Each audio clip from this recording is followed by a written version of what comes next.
Bonjour frères et sœurs. Je sais qu'on est le bon dimanche matin. Je sais qu'on est samedi, mais quand même une belle journée de Pâques. Aujourd'hui, on va parler de la résurrection, mythe ou réalité. J'aimerais, avant d'aller plus loin, de prier, remettre ça vraiment dans les mains de l'Éternel. L'Éternel, notre grand Dieu, merci d'être là, présent dans nos vies.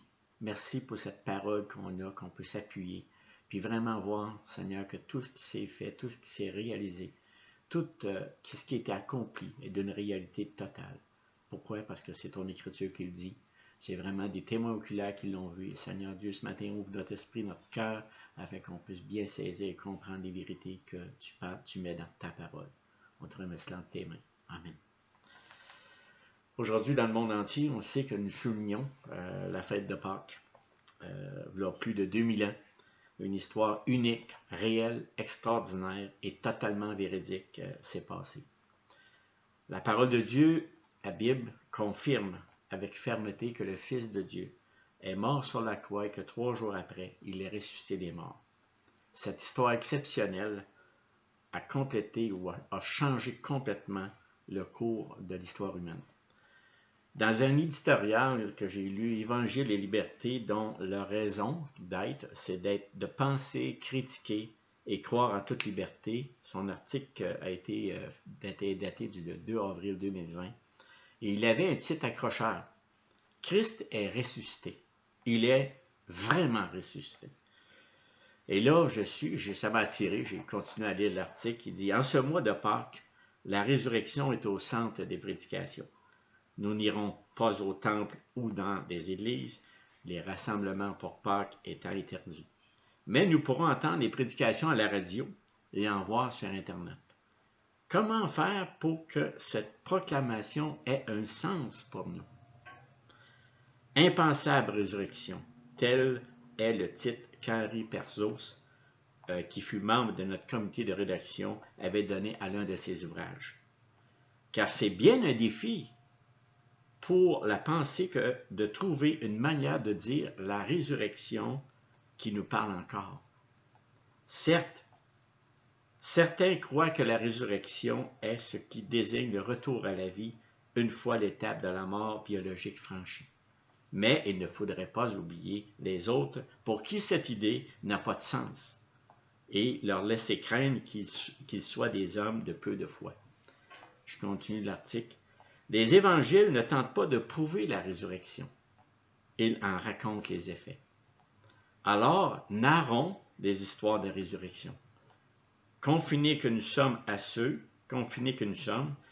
qui partagent notre quotidien entre 4 murs, ou bien par téléphone, par Internet, racontons-nous des histoires de résurrection.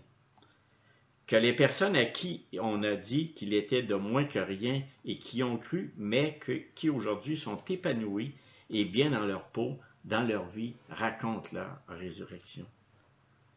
Que les personnes qui ont subi des violences sexuelles et qui aujourd'hui sont capables d'aimer encore et de désirer encore, racontent leur résurrection. Que les personnes qui ont perdu un proche et qui ont eu le sentiment que la terre se dérobait sous leurs pieds et qui pourtant veulent vivre encore, racontent la résurrection.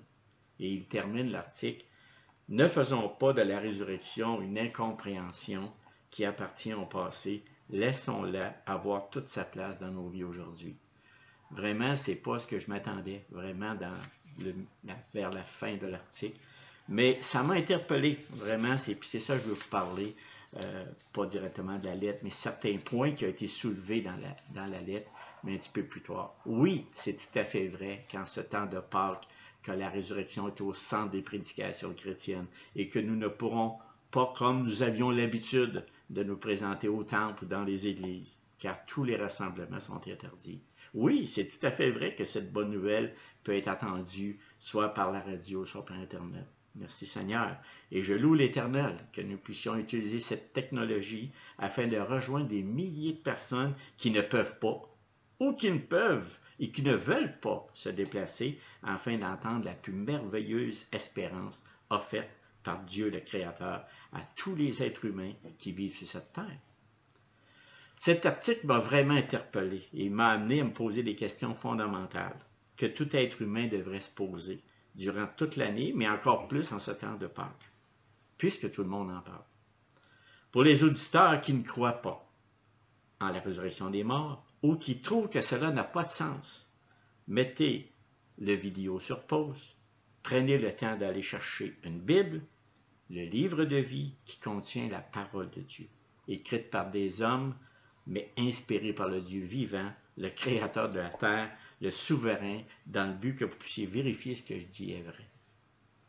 Ce livre contient l'histoire de Dieu avec sa création. Cela inclut tous les êtres humains qui ont vécu sur terre, incluant vous et moi, qui vivons aujourd'hui. Dans ce livre de vie, il y a plusieurs événements qui ont eu leur accomplissement au cours des siècles jusqu'à aujourd'hui. Et il reste encore plusieurs événements futurs qui ne sont pas encore accomplis. La Bible est pourtant le livre le plus imprimé et le plus vendu au monde, 120 pays. Et à partir des textes hébreux et grecs, elle fut traduite dans presque toutes les langues.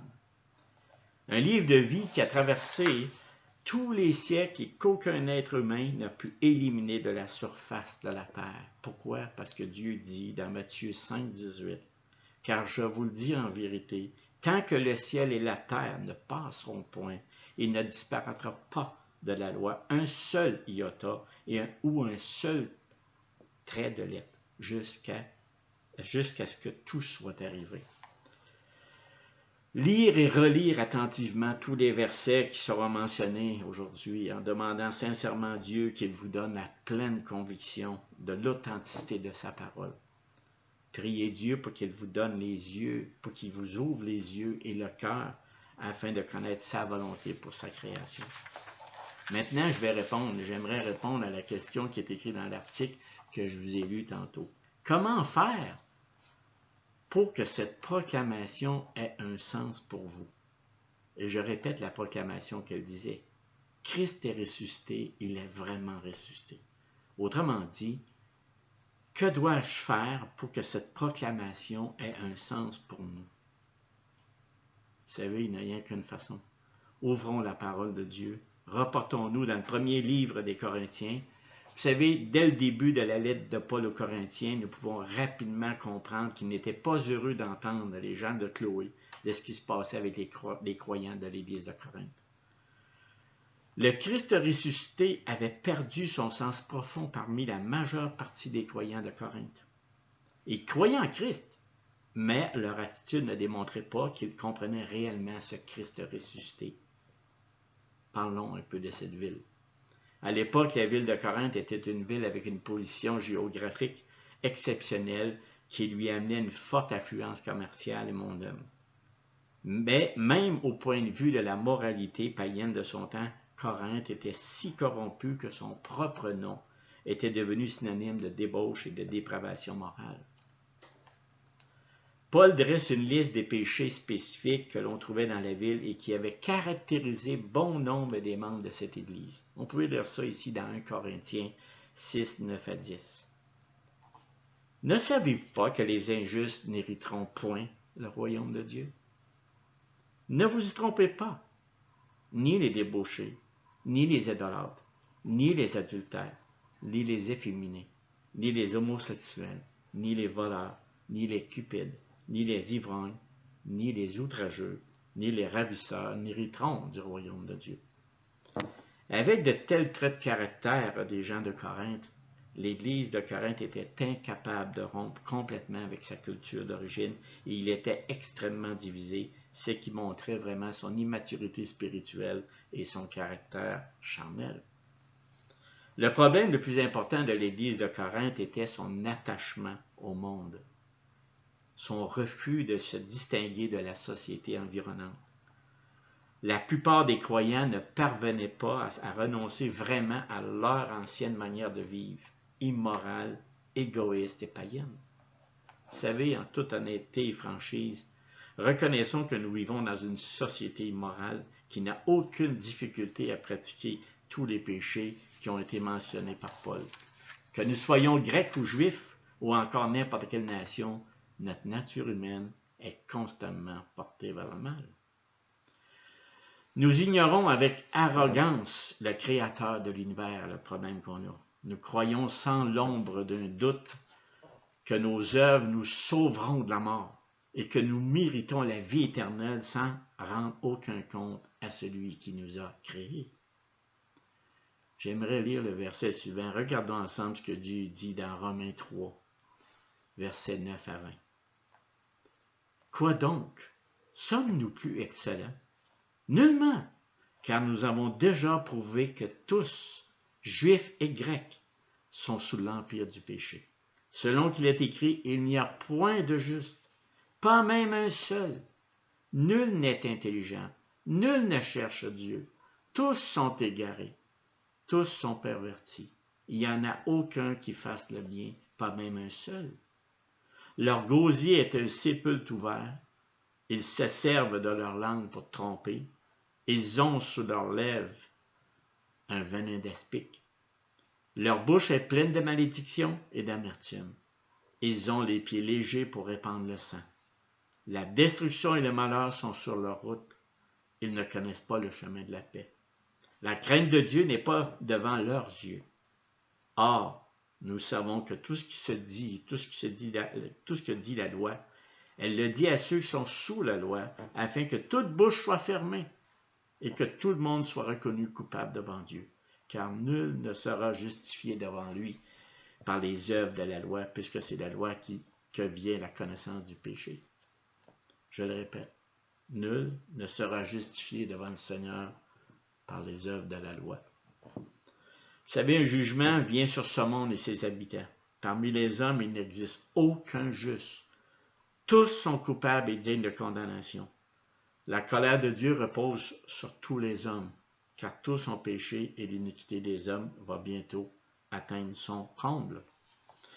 Pour que la proclamation suivante, Christ est ressuscité, il est vraiment ressuscité, prenne un sens pour nous, nous devons nous rendre compte que nous sommes tous des pécheurs, perdus avec aucun espoir, que nous avons besoin d'un sauveur.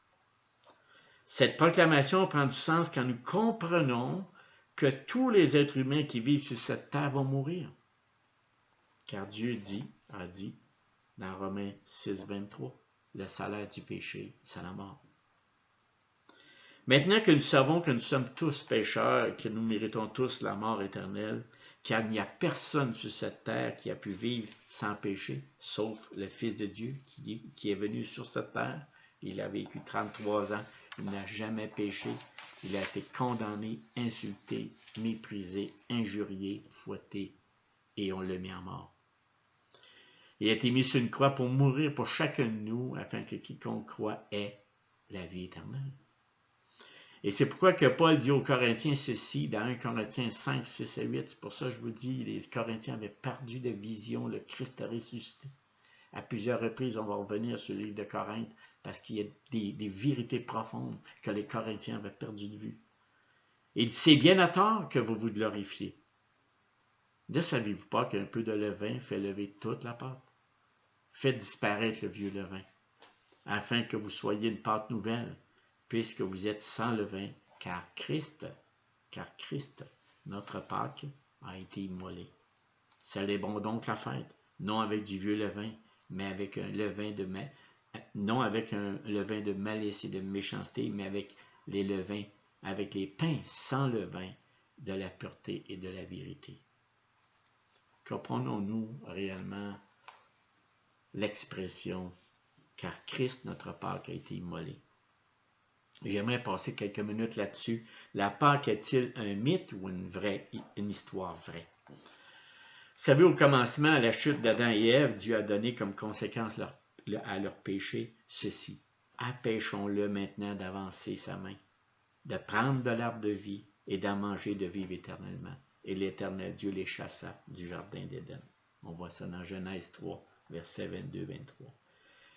Ainsi aussi, dès ce moment, Dieu a aussi prévu un plan rédempteur pour l'homme et la femme. Il n'a pas abandonné. Dieu n'a pas abandonné sa création. Après avoir puni le serpent, il dit ceci, « Je mettrai inimitié entre toi et la femme, entre ta postérité et sa postérité. Celui-ci t'écrasera la tête et tu lui blesseras le talon. » Genèse 3,15. Vous savez, c'est un verset extrêmement important à comprendre. Après avoir maudit le serpent physique, Dieu se tournait vers le serpent spirituel, Satan, le séducteur, le menteur, pour le maudire. Ce pro-évangile annonce prophétiquement la lutte entre sa postérité, qui est Satan, et les non-croyants, qui sont qualifiés de fils du diable, on voit ça dans Jean 8, 44, et la postérité de Christ, un descendant d'Ève, et ceux qui sont en lui jusqu'à la naissance de Jésus. Cette lutte a commencé au jardin. Vous savez, c'est un message d'espérance, ressort de ce passage de malédiction. La progéniture de la femme, c'est Christ qui vaincra un jour le serpent. Satan ne pouvait que blesser son talon, le faire souffrir, tandis que Christ, lui, il va y écraser la tête. Il lui portera un coup fatal. Paul, dans un passage qui rappelle fortement ce Genèse 3, on voit ça dans Romains 16, 20, qui encourage vraiment les croyants de Rome en ces mots. Le Dieu de paix. Vous savez, l'Ancien Testament et le Nouveau Testament, il n'y a rien. Tout est la suite de l'histoire de Dieu avec son humanité. Fait que l'Ancien, il n'y a pas un Dieu de l'Ancien et un Dieu du Nouveau. C'est un Dieu éternellement vivant qui vit avec sa création, tout simplement, et avec son histoire. Donc ici, car nous les croyants devrions, ici, le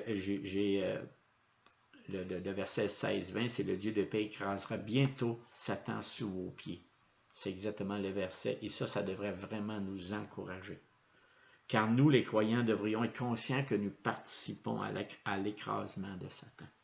Avec notre Sauveur, grâce à son œuvre accomplie sur la croix, nous sommes aussi de la postérité de la femme, à propos de la destruction de Satan, clairement indiqué dans le livre d'Apocalypse, qui est Apocalypse 20-10, qui démontre vraiment la fin de cet adversaire, Satan. C'est à ce moment-ci que nous pouvons voir, dès là, on pouvait voir, à partir de l'Ancien Testament, à l'horizon, Christ, notre Pâque, a été immolé. À partir de ce moment-là, Dieu a choisi des hommes, Abraham, Isaac et Jacob, pour former un peuple qui lui appartient et qui lui rend honneur et gloire. Puis, un beau jour, Joseph, l'un des 12 enfants d'Israël de Jacob, fut vendu par ses frères aux marchands madianites qui l'amenèrent en Égypte. Après plusieurs années en Égypte, Pharaon eut un songe qui amenait son esprit à être très agité. Aucun de tous ces magiciens et ces sages du pays n'ont pu expliquer le songe. C'est alors qu'il fit appel à Joseph, qui expliqua le songe de ces 7 années de vaches grasses et 7 années de vaches maigres. Joseph, suite à cela, devint le gouverneur de l'Égypte. Et il fit venir le peuple d'Israël qui mourait de faim. Après la mort de Joseph, les enfants d'Israël furent féconds et multiplièrent. Ils s'accrurent et devinrent de plus en plus puissants. Et le pays en fut rempli. Et là, les Égyptiens se mirent à leur donner des travaux pénibles et durs à un tel point qu'ils devinrent les esclaves de l'Égypte. Suivez-moi, c'est une histoire qui arrive. Les enfants d'Israël se mirent à implorer l'Éternel. Ils n'étaient plus capables. Ils souffraient. Ils criaient à l'Éternel. Les enfants se mirent à implorer l'Éternel et sortirent de là. L'Éternel attendit leurs cris. Et l'Éternel dit, « J'ai vu la souffrance de mon peuple qui est en Égypte. J'ai entendu les cris qui leur font pousser ses oppresseurs. Car je connais ses douleurs. Je suis descendu pour le délivrer de la main des Égyptiens, pour le faire monter de ce pays dans un bon et vaste pays. » On voit ça dans l'Exode 3, verset 7. C'est alors que Dieu appela Moïse pour faire sortir son peuple d'Égypte. Appel que Dieu a envoyé 9 plaies aux Égyptiens. L'Éternel endurcit le cœur de Pharaon, et Pharaon ne voulut point les laisser aller pareil après ces 9 plaies. Et dans Exode 10, versets 28-29, Pharaon dit à Moïse, « Sors de chez moi, garde-toi de paraître encore à ma présence, car le jour où tu paraîtras en ma présence, tu mourras. » Tu l'as dit, répliqua Moïse, « Je ne paraîtrai plus en ta présence. » Car Dieu avait déjà préparé la dernière plaie d'Égypte, décrit en Exode 11.4. Et ça, c'était la dernière qui, vraiment, le peuple va sortir d'Égypte. Moïse dit, Ainsi parle l'Éternel, vers le milieu de la nuit, je passerai au travers de l'Égypte, et tous les premiers-nés mourront dans le pays d'Égypte, depuis le premier-né de Pharaon, assis sur son trône, jusqu'au premier-né de la servante qui est derrière la meule, jusqu'à tous les premiers-nés des animaux. Ça fait du monde, ça. Donc la Pâque fut instituée là, à la veille de l'Exode. L'Éternel Dieu avait annoncé le jugement contre tout le pays d'Égypte, contre tous les dieux du pays. Seuls ceux qui avaient le sang de l'agneau seraient épargnés de ce jugement. Dans cet événement, le Seigneur nous a donné une image de l'Exode final et universel qui s'en vient, qui vient. Et j'aimerais récapituler, mais il n'est pas tout cité dans Exode chapitre 12, 1 à 13. Je ne lirai pas tout au complet, mais c'est juste pour vous donner l'idée de ce qui s'est passé le soir avant que l'ange de l'Éternel passe. Ils ont fait ceci. Le premier endroit où on retrouve la Pâque dans la Bible, c'est à cet endroit-là. Ce mois-ci sera pour vous le premier des mois.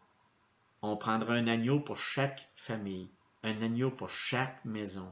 Ce sera un agneau sans défaut, mâle, âgé d'1 an. Toute l'assemblée d'Israël l'immolera entre les 2 soirs. On prendra de son sang et on en mettra sur les 2 poteaux et sur le linteau de la porte des maisons où on le mangera. Quand vous le mangerez, vous aurez vos reins sains, vos souliers aux pieds et votre bâton à la main, et vous le mangerez à la hâte. C'est la Pâque de l'Éternel. Cette nuit-là, je passerai dans le pays d'Égypte, et je frapperai tous les premiers-nés du pays d'Égypte, depuis les hommes jusqu'aux animaux, et j'exercerai des jugements contre tous les dieux de l'Égypte. Je suis l'Éternel. Le sang qui servira de signe sur les maisons où vous serez, je verrai le sang, et je passerai par-dessus vous, et il n'y aura point de plaie qui vous détruise quand je frapperai le pays d'Égypte. Dans ce passage, nous voyons vraiment l'institution de la Pâque, l'agneau pascal. Pascal vient du grec pacha, qui signifie Pâque. Pacha vient de l'hébreu pesha, qui veut dire passer outre, passer par-dessus, qui a le sens d'épargner. Donc, la nuit où le peuple fut libéré de l'esclavage des Égyptiens, l'Éternel passa dans tout le pays pour frapper tous les habitants, mais il passa par-dessus les demeures où un agneau avait été immolé, consommé, et dont le sang avait été répandu sur les poteaux et les linteaux de la porte d'entrée. À partir de là, le peuple de Dieu se commémorait à chaque année la Pâque. Quand Jésus est né, il fêtait lui aussi la Pâque, afin de se rappeler que Dieu a épargné son peuple grâce au sang versé de l'agneau qui a été immolé. Dès le début du ministère de Jésus, les Écritures nous montrent l'accomplissement de la Pâque en la personne de Jésus-Christ. C'était déjà tout préparé d'avance. Depuis le commencement, Dieu a toujours eu un plan pour son peuple afin de le racheter de ses péchés. Le Seigneur a toujours été là, plein de miséricorde, plein d'amour, plein de souverain. Il est toujours là. Et voici ce qu'il dit. Lorsque le prophète Jean-Baptiste voit venir Jésus, parce que notre Seigneur Jésus commençait son ministère, il va venir Jésus pour se faire baptiser, et il s'écrit dans Jean 1, 29, et dit, voici l'agneau de Dieu qui ôte le péché du monde. L'agneau en question est une référence à l'agneau de Pâques, qui est offert en sacrifice pour le péché. L'ancienne alliance était une figure de l'évangile de la nouvelle alliance. Je l'ai résumé en peu de mots, mais ça donne une idée quand on lit les Écritures pour en arriver là. Le peuple de l'Ancien Testament pouvait croire l'Évangile grâce à cette Pâque qui le pointait vers le Christ à venir et lui révélait la voie de la rédemption. Aucun sacrifice sous l'Ancienne Alliance n'avait l'efficacité d'expier le péché. Aucun. Seul le sacrifice de Jésus a accompli l'expiation une fois pour toutes. on n'a plus besoin de faire de sacrifice. On n'a plus, par un agneau, on n'a plus besoin de répandre son sang. Notre Seigneur Jésus-Christ l'a fait pour nous. Dans Hébreux 10, 11, 12, il dit « Tandis que tout sacrificateur fait chaque jour le sacrifice et offert souvent le même sacrifice, qui ne peuvent jamais ôter les péchés, lui, après ou avoir offert un seul sacrifice pour les péchés, s'est assis pour toujours à la droite de Dieu. Maintenant, il est à le côté du Père, et c'est le seul qui a pu vraiment accomplir cette tâche une fois pour toutes. Aujourd'hui, les chrétiens n'observent plus la fête de Pâques, la fête juive de Pâques. Ils célèbrent plutôt son accomplissement en Jésus. Et c'est pourquoi que dans 1 Corinthiens 5, 7, quand que Paul rappelle aux Corinthiens vraiment qui était Christ, il dit, voici dans 1 Corinthiens 5, 7, il dit, Christ, notre Pâques, a été immolé. Arrêtez, c'est écrit.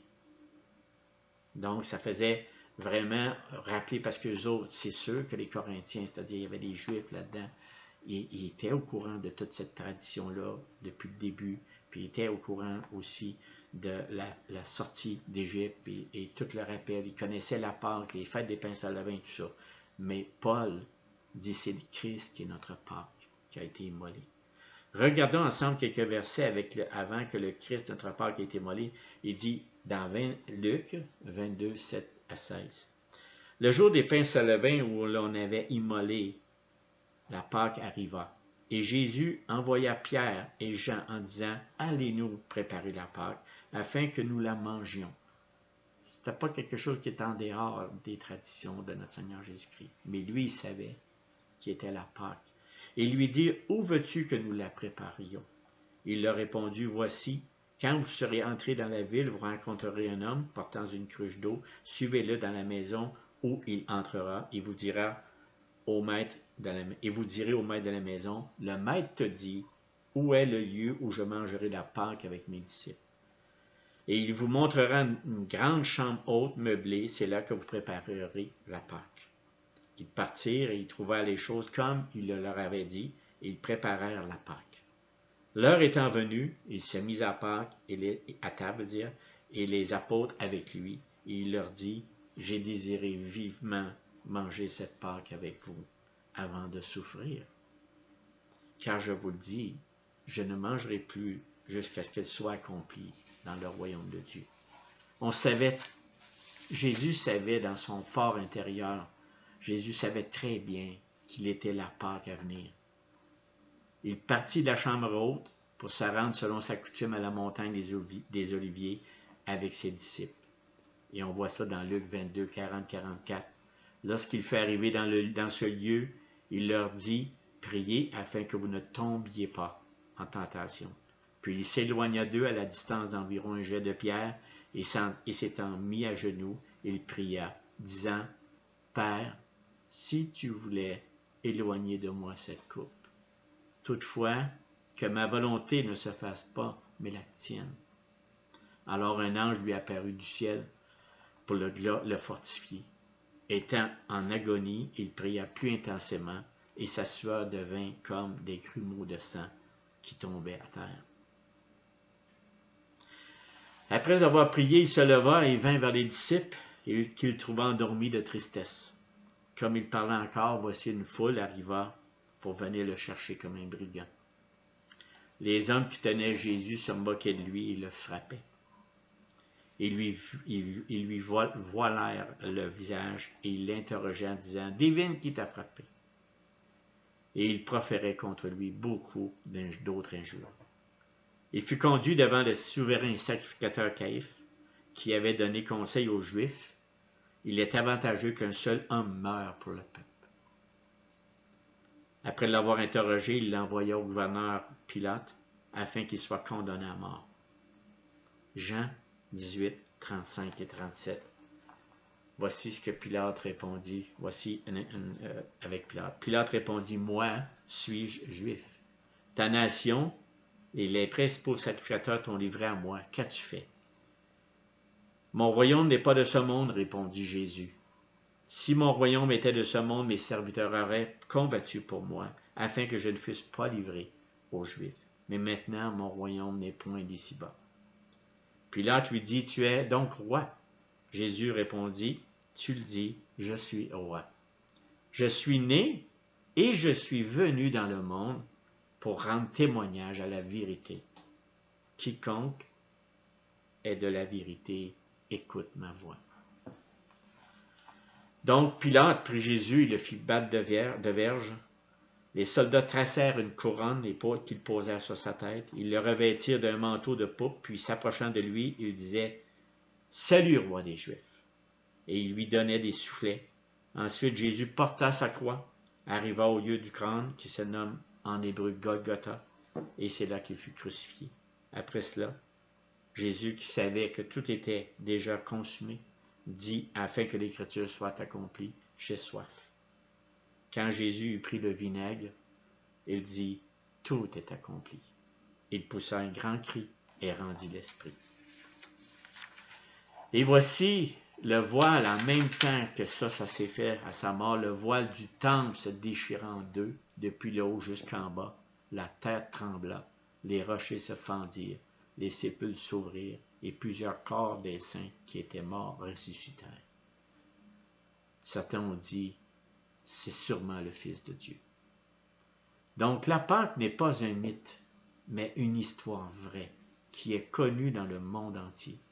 Plusieurs centaines de personnes ont été des témoins, et même les historiens de l'époque ont même écrit sur ce Jésus de Nazareth. Dieu ne regardera qu'un seul signe dans son jugement pour épargner les hommes, c'est le sang de l'agneau. Tout homme qui n'est pas marqué avec le sang de Jésus mourra éternellement. Et tout homme qui sera lavé par le sang de Jésus vivra éternellement. C'est en croyant en Christ que son sang nous lave. Et ça, c'est dans Jean 3,36, il dit, celui qui croit au Fils a la vie éternelle, et celui qui ne croit pas au Fils ne verra point la vie, mais la colère de Dieu demeurant sur lui. Vous savez, il n'y a à la fin que deux catégories de personnes. Ceux qui croient au Fils et ceux qui ne croient point. Avez-vous le sang de l'agneau? Vous en avez besoin plus qu'on peut respirer, plus que l'air qu'on respire. Vraiment. On a besoin de lui à tous les jours. Tout être humain a besoin du sang de l'agneau. Christ, notre Pâque, a été immolé. Et je reviens à une phrase qui a été dite dans l'article qui dit « Les évangiles ne tentent pas de prouver la résurrection, elles la rencontrent les effets. » Et je suis bien d'accord. On n'a pas besoin de tenter de prouver la résurrection. Les faits le racontent, l'Écriture, la Bible, la parole de Dieu vivante qui a été gardée toutes ces années-là, préservée pour toute la création, nous raconte vraiment des faits véridiques. Effectivement, regardons ensemble aussi les Écritures qui fait que plus que raconter, mais disent la vraie histoire de la résurrection. Et c'est là mon titre qui était vraiment dire tout ça pour arriver vraiment à la résurrection. Est-ce que la résurrection des morts est un mythe ou une histoire vraie? Christ est ressuscité, il est vraiment ressuscité. Nous avons vu tantôt que Paul enseignait aux Corinthiens qu'il n'y avait aucun juste et que nous méritions tous la mort. Eh bien, Paul parle aussi aux Corinthiens qui étaient endormis vraiment par leur suffisance, puis ils ne voyaient plus vraiment toute la puissance de Jésus-Christ. Eh bien, il dit ceci dans 1 Corinthiens 15, 12, 20, qui devrait nous porter à faire réfléchir, puis même qui répond énormément à ceux qui lisent, peuvent lire cet article. 1 Corinthiens 15, 12, 20. Or, si l'on prêche que Christ est ressuscité des morts, comment quelques-uns parmi vous disent-ils qu'il n'y a point de résurrection des morts? S'il n'y a point de résurrection des morts, Christ non plus n'est pas ressuscité. Et si Christ n'est pas ressuscité, notre prédication est donc vaine, et votre foi aussi est vaine. Il se trouve même que nous sommes de faux témoins à l'égard de Dieu, puisque nous avons témoigné contre Dieu qu'il a ressuscité Christ, tandis qu'il ne l'aurait pas ressuscité. Si les morts ne ressuscitent point, car si les morts ne ressuscitent point, Christ non plus n'est pas ressuscité. Et si Christ n'est pas ressuscité, votre foi est vaine et vous êtes encore dans vos péchés et par conséquent, aussi ceux qui sont morts en Christ sont perdus. Si c'est dans cette vie seulement que nous espérons en Christ, nous sommes les plus malheureux de tous les hommes. Mais maintenant, Christ est ressuscité des morts. Il est le prémisse de ceux qui sont morts. Vous savez, la dernière phrase de l'article disait ceci. Ne faisons pas de la résurrection une incompréhension qui appartient au passé. Laissons-la avoir toute sa place dans nos vies aujourd'hui. Vous savez, c'est une expression quand même juste et de l'heure. Parce que la personne exposait que dans notre vie courante de tous les jours, on peut avoir des résurrections après avoir souffert à certains moments donnés, puis qu'on peut ressusciter, mais ça va beaucoup plus loin que ça.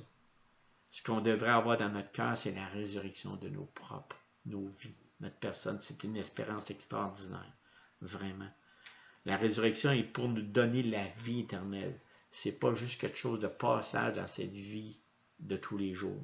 C'est la victoire sur la mort. Et c'est grâce à Christ, notre Père, qui a été immolé, mort, placé dans un tombeau, afin de ressusciter au bout de 3 jours, comme il l'avait annoncé lorsqu'il était sur cette terre. Et cette résurrection des morts est pour nous aussi. 3 raisons pour lesquelles la résurrection de Jésus est le fondement. La résurrection de Christ affecte chaque jour, premièrement, de notre vie, que ce soit le passé, le présent et le futur. Le passé au travers du plan de rédemption, le présent en vivant chaque jour dans sa grâce et le futur, dans sa grâce plutôt, et le futur, puisque nous avons l'assurance du salut et de la vie éternelle, selon cette parole de Jésus, je suis la résurrection et la vie, celui qui croit en moi vivra quand même il serait mort. Ça, maintenant, j'expose les 3 points, notre passé, en des courts mots.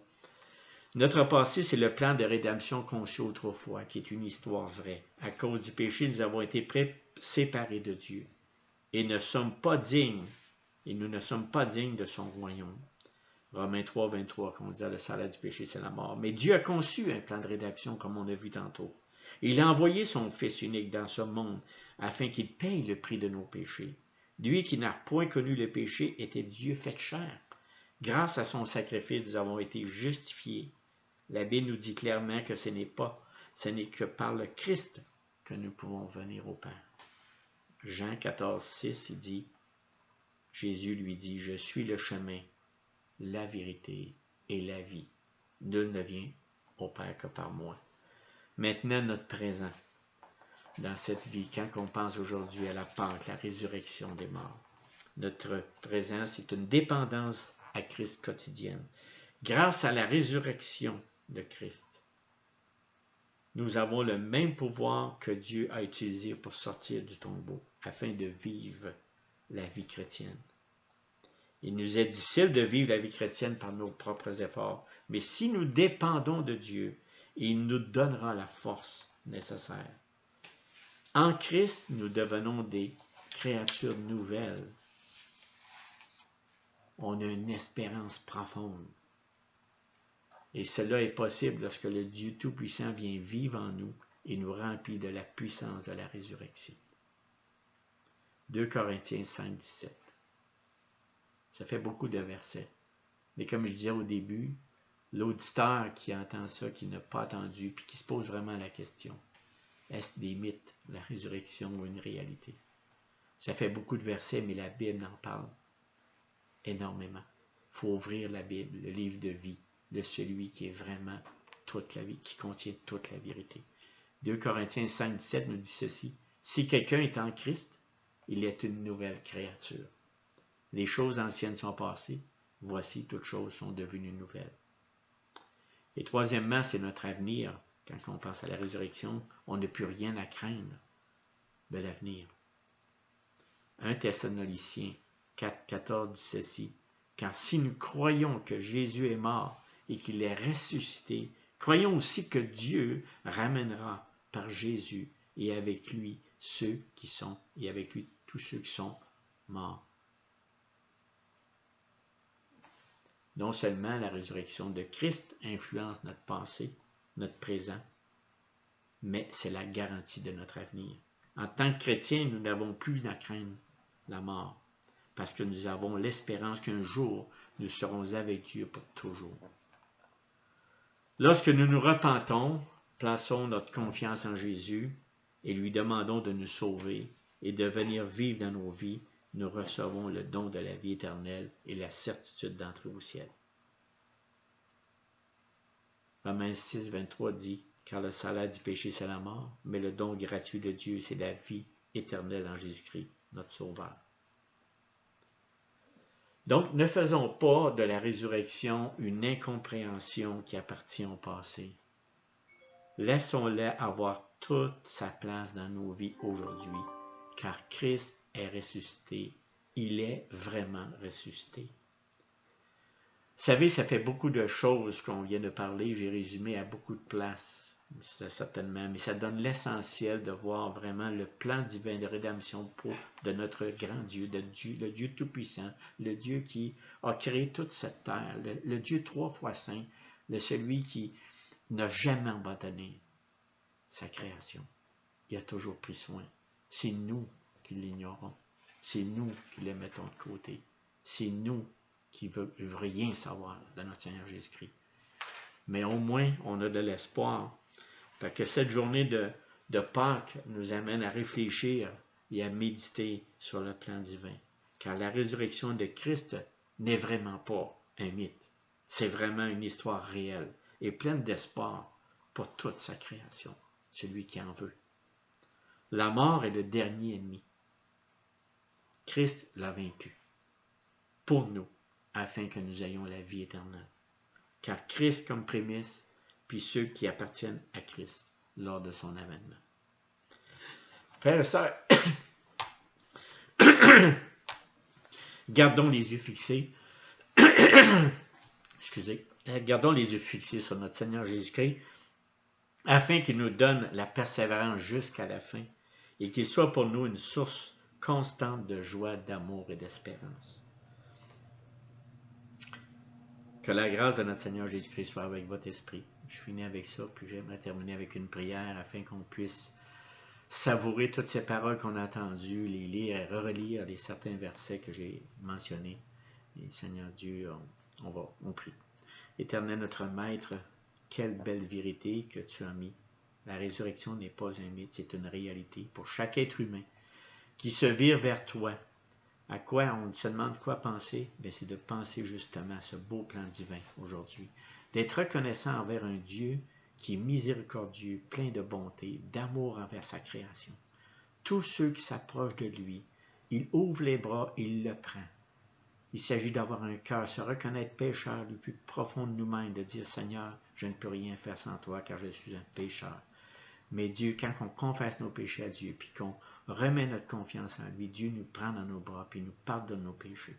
Puis on a vraiment accès, vraiment à cette nouvelle vie, d'être une nouvelle créature en lui, tout en continuant à lire sa parole, de s'abreuver de sa parole, de vraiment la savourer à chaque jour et d'adorer un Dieu 3 fois saint qui prend soin constamment de nous. Merci Seigneur pour cette journée de Pâques qui est là, qui est un rappel des faits vrais, qui n'est pas un mythe, mais qui est des vrais faits qu'on vit aujourd'hui, puis on veut le savourer en adoration envers ton Fils Jésus-Christ. Merci pour tout. Amen.